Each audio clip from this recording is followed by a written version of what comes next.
Welcome to Dr. Jester Rants, and I'm gonna rant about... Well, you'll think this is big retardness, but after United Airlines, still not quite there yet. From actual StarTrek.com. Star Trek communist hopes Star Trek can inspire a real revolution. Yeah, somebody paid this dude to write this nonsense, but most importantly is the absolute imbecile who had the idea of doing this. Let me put it this way, communism, every time it has been tried, it failed miserably, and not only in miserably, I'm gonna put into that, people lost their lives. Yes. Communism has costed people's lives. I wonder when I share this, or if I share this, you know what? Let's move on. I was going to think about sharing this on Star Trek subreddit on Reddit, but I'm pretty sure I'll get banned in a few seconds. So either way, let me put it this way also as well. Star Trek, the entire universe of Star Trek is not communist. Yes, they have meritocracy. You can only achieve the rank on any spaceship. Oh, well, no.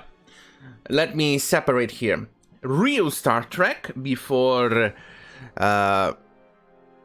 before the new Star Trek that became with STD and Star Trek Picard, or the books that came out as of late. The other nonsensical crap we have been seeing. I'll even venture that probably Star Trek up to the last Jar Jar Abrams movie, so I'll probably even give it to that as real Star Trek. I know I'm pushing it a little, but I'll still give it. I'll still allow it. I'll still allow it, in my view. Still allow it. They weren't bad movies, but they weren't great either, but I'll still allow it. 2009 Star Trek was a good movie, in my opinion. Not bad, not great, not bad, not great. Still mediocre, I'll say, but still allow it. But anything related to new Star Trek, which has some SJW books, some comics here, some cartoons over there, STD, the most nonsensical bullshit, and I've covered it on a few of my earlier videos of how nonsensical crap it is, so those out. So anyway, in Star Trek, we all know that you need to be good at what you do to achieve that spot. So there goes the first communist ideal. It doesn't matter if you are alien, if you are a woman, if you are a dude, sorry, womanixon, or if you're a dude, or who the person you choose to sleep with. It doesn't fucking matter. If you're good at what you do, you get that position. If you suck at it, out you go. And they absolutely have what is called credit system. Yes, you get paid in credits. They offer credits in many situations, from the original Star Trek to the TNG, Next Generation. But let's go and read the article. The acquisition of wealth is no longer the driving force in our lives. It's no longer the driving force, but that doesn't mean it's completely out of the question. Anyway, we work to better ourselves than the rest of humanity. Yes, but you still earn credits. It's no longer the driving force, but it's still there. Most of Star Trek fans agree that the Federation would be a nice place to live. Yes, I agree. It's got unlimited food. Wanna know why? Because mostly it's done by replicators, but as we've seen in quite a few episodes, farms still exist. People still work. Yes, there's still restaurants. There, for instance, Jean-Luc Picard is famous for his wine farm, grape farm and things like that. And if we watched the first episode of Enterprise, you can still see corn farms and things like that, which, let me put it this way, replicators only became a thing in much later Star Treks.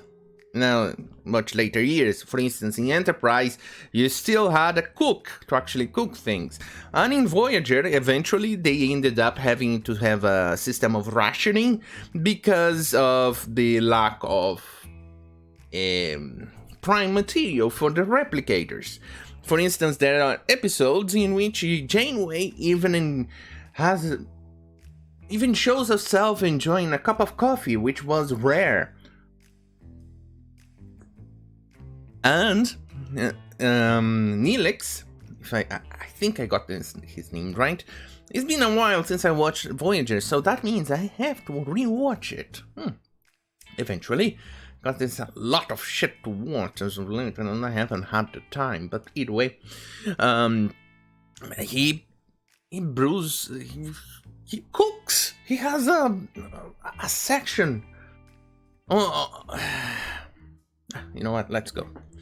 No wars? Wait, what? So, what about the wars against Klingons? Up till recently, and then in later movies where they started to become kind of a pickle again? And what about the Romulans? What about the... Oh, for fuck's sakes. The Changelings having a war against the Federation, you know, in Deep Space Nine? What about those? Yeah, details. What about the... Alright, let's move on. The friendly holographic medical care on demand? Not all of them. In fact... if you're going to take a look at it, it's only became a thing on Voyager, and even then there's still a lot of medical people who are actual people. Regular classical music performance on Deck 10, and it's great in short. It hoped to springs eternal among Trek faithful to the future represented on screen is the future will one day achieve. I don't think Sean Kelly here has watched Star Trek, or at least paid attention, but mostly the person who is basing this on, Will Nguyen,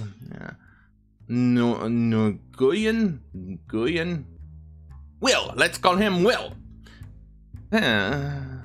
Nobody likes you, Will. He's a fun who asks the questions a lot, but Will, you haven't watched Star Trek, have you? Anyway, quote, in the Earth of the future, we eliminate poverty. Yeah, on Earth, but if we go to more on the other Federation outposts, we can actually see that that's not quite the case in quite a few episodes. Especially on the Cardassian border. Especially because we had a few episodes on TNG in which the Riker's clone ended up joining the Maquis. I think about Maquis to fight, and they were pretty miserable.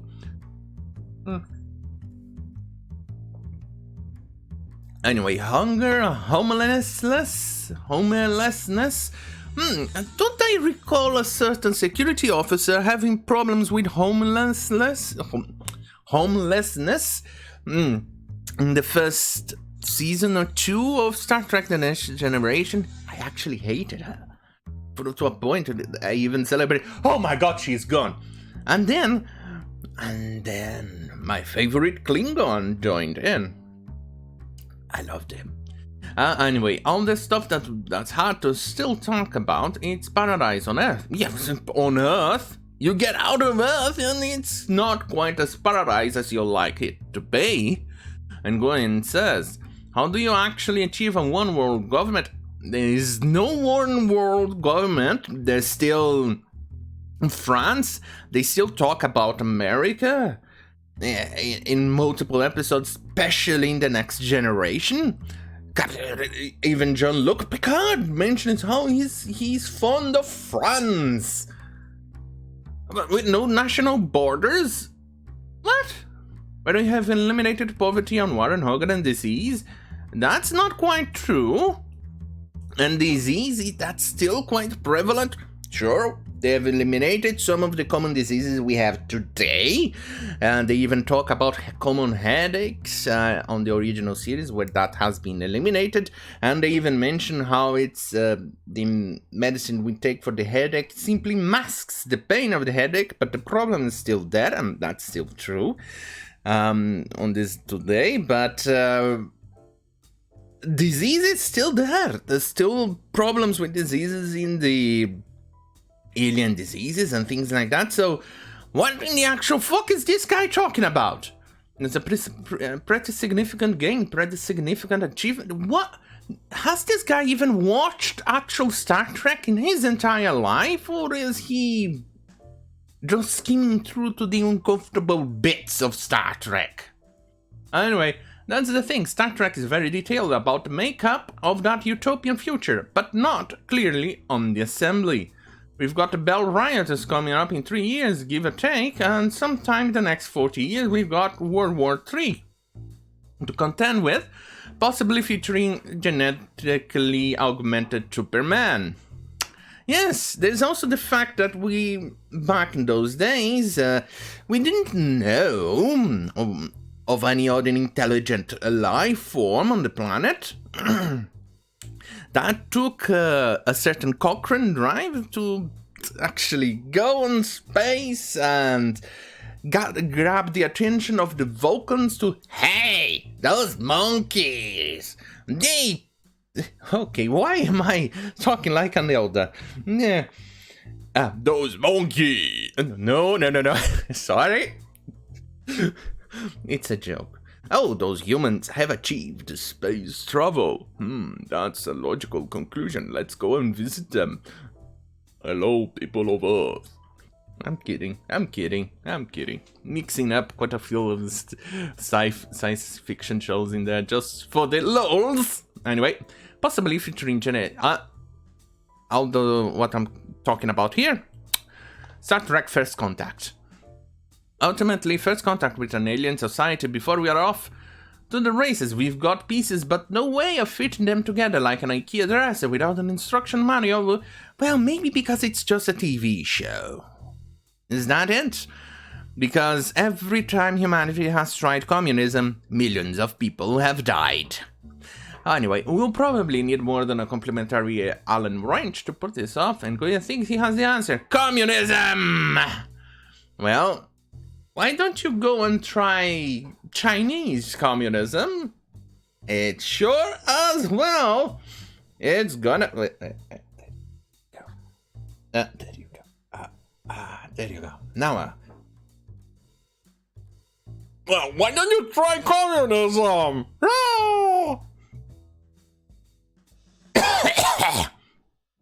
For instance, communism would mean more people who get access to my breeding system with allergies and all that. Anyway, the conclusion is, he says, only... No. It has to be lispy. The conclusion is, only through a socialist revolution to overthrow capitalism, going to the next stage of human development, can you actually do that. What are you telling me? That because of capitalism is that Star Trek the TV show became a thing? Oh, that's insulting. It was made by communism. Yes. Without capitalism, you wouldn't have Star Trek to peddle this nonsensical bullshit. The last couple of years, and Guya has been evangelizing this view in a uniquely Trek fashion, wearing a Trek fashion to do it, calling himself Star Trek Communist. God, you're retarded, aren't you? Remember, people, do not even talk to any of these imbeciles over here, especially the commie guy over here, because as you know, they view criticism and anything going against their worldview as death threats. So, and harassment, but mostly death threats. So please, do not talk to them. Anyway, StarTrek Communism dons costume from multiple eras of Trek, ranging from Monster Maroon, the original movie, to Lower Decks, posting frequently on Trek fan pages and Facebook groups. I'm pretty sure he's the moderator of some, and the moment you tell him, yeah, Star Trek's not communist, it's not the communist utopia you're advocating for, he'll definitely ban you. That's exactly what happened to a Facebook page where people were advocating for communism, and they started laughing when I said, Star Trek is not communism. And they started laughing. The moment I started to show evidence that they were absolutely fucking wrong on their view, they banned me.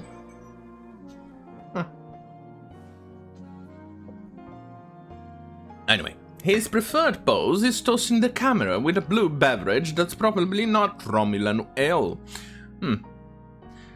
You mean like the pose I just did? Let me show you. Here is Memory Alpha.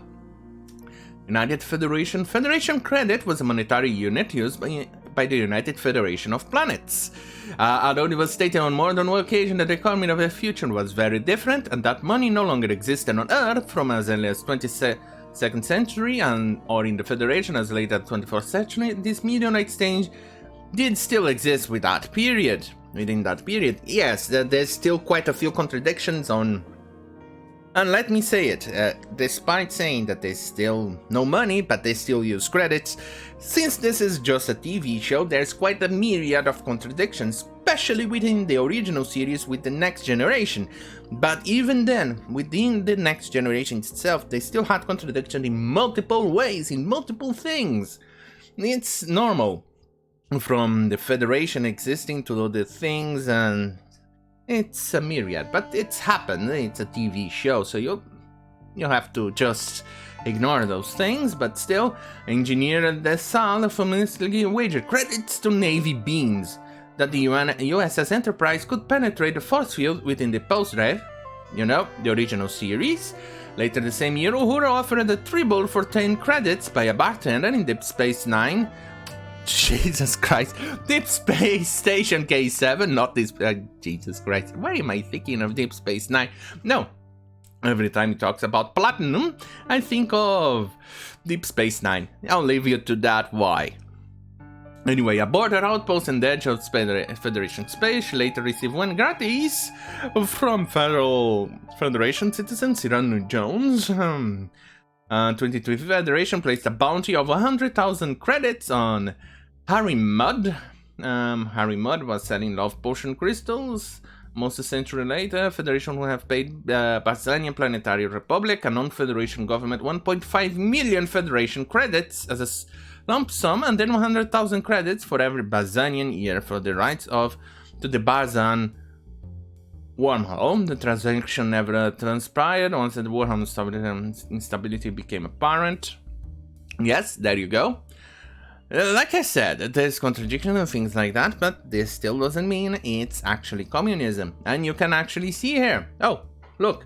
Final voyage. Spock's back pay was stated to be around 611,700 credits when the 5-year mission ended. The Constitution class, Cerebro.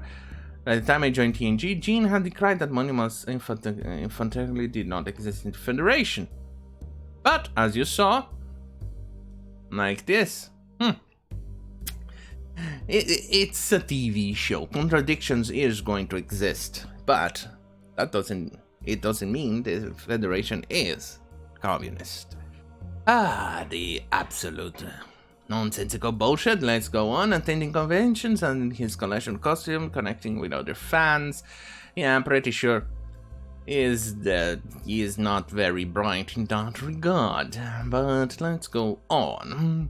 Then Green spent 2016 to 2020 filming his reviews. Oh, I see.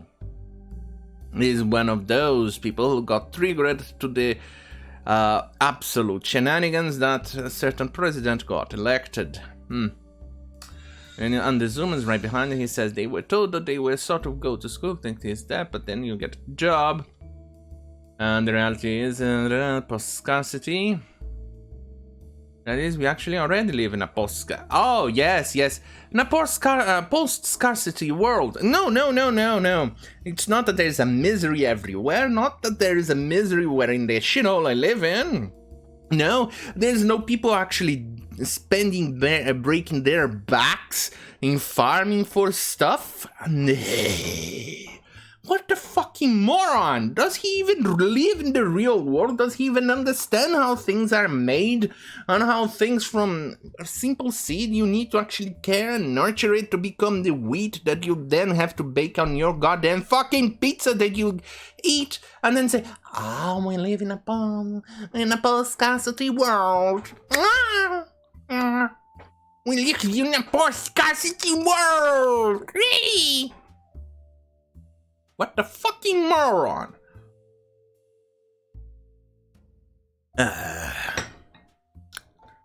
Over time and going applied to his Marxist beliefs. Oh, wait. There's a quote from Marx over here. Found workers of the world. Unite! You have nothing to lose but your chains. Isn't that a bit of a pickle for communism? Because Karl Marx was notoriously anti-Semitic and racist. And yet you see that BLM actually using that chant. Details. Holy shit, dude, you're going bald. Really, really bald? Are you on a vegan diet or something like that? Because you're losing hair, but in a very, very weird fashion. It suggests that you're not going bald due to genetics, but due to your lack of certain nutrients or something like that. I think your body is you need to go to a doctor and check this out, dude.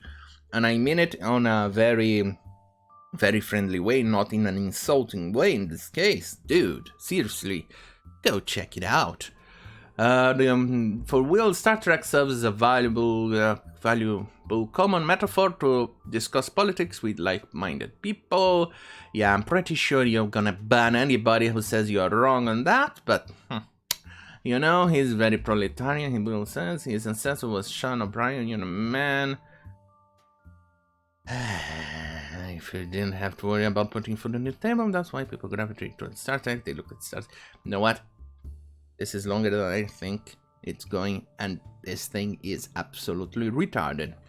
This guy, either he glanced over the Star Trek parts where he destroys his narrative, or he's not paying attention, or he never watched Star Trek and just watched the new Star Trek and then saw the little fashionable things of the older shows and decided to use it as fashion to spread his nonsensical bullshit.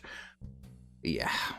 I don't think he's pretty much aware of the lore behind Star Trek. That what can one do, right?